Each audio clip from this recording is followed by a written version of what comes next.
Hi guys, it's Gary and I'm a plant doctor here at the Moana Nursery on Pyramid Way. Today I wanted to talk to you about some watering techniques here in the heat of the summer.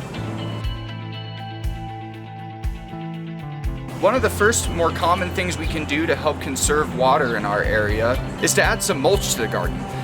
Adding about 3 inches of organic mulch can help save up to 30% of the water that we use in our soils. So if you want to save a little bit of money and help make it a little easier for the plants, mulching is always a good option.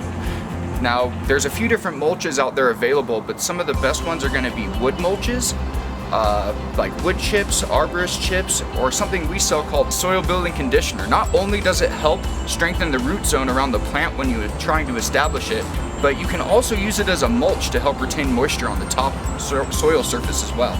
Besides mulching, another good thing we can do in our area is to try to very lightly drought stress our plants in between every watering. And what I mean by that is to fully saturate the area with moisture so that the soil can hold as much water as possible, and then to let it taper off to near dryness in between each and every watering. When you do that, you're encouraging the roots to grow deeper into the soil where there's more moisture in the first place, and then over time you end up watering less. What's actually happening when it gets hot like this?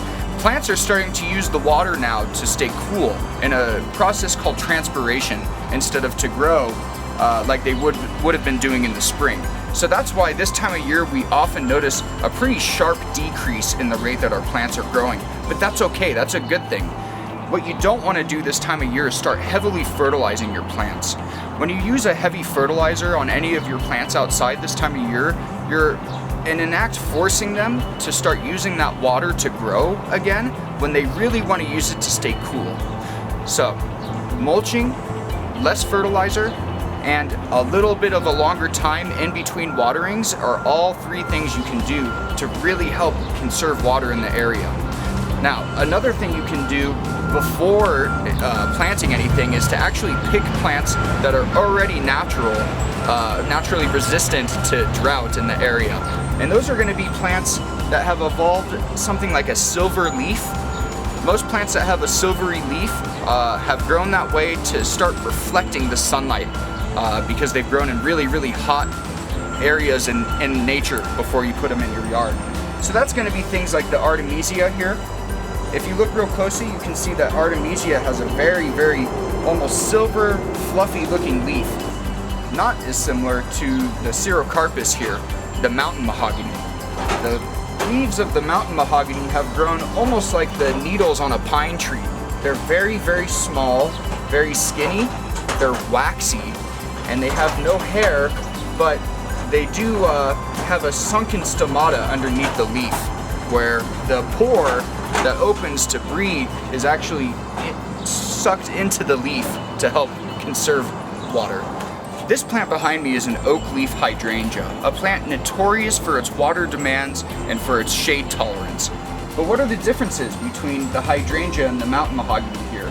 Well, hydrangeas have a much, much larger surface area of the leaf.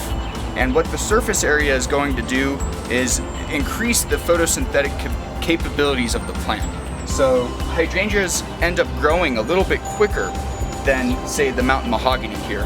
But the trade-off for that is that they need a little bit more water.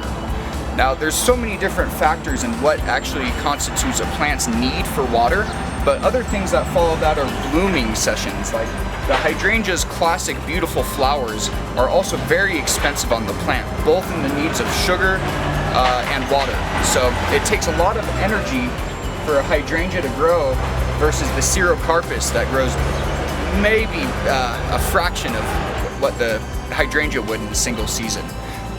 So lower, slower growing rates mean usually a longer lifespan. And a fun fact being that the Xeriscape here is the longest living flowering plant on Earth, with some specimens reaching over 1,200 years old. If you want to find a plant that's very drought resistant in our area, you want to look for a plant that has small, silver or waxy leaves and a very slow growth rate. And you would want to avoid plants with large, open leaves with fast growth rates. If you have any questions about which plants might be more or less drought resistant in the area, come on down to the Moana Nursery and ask for a plant doctor.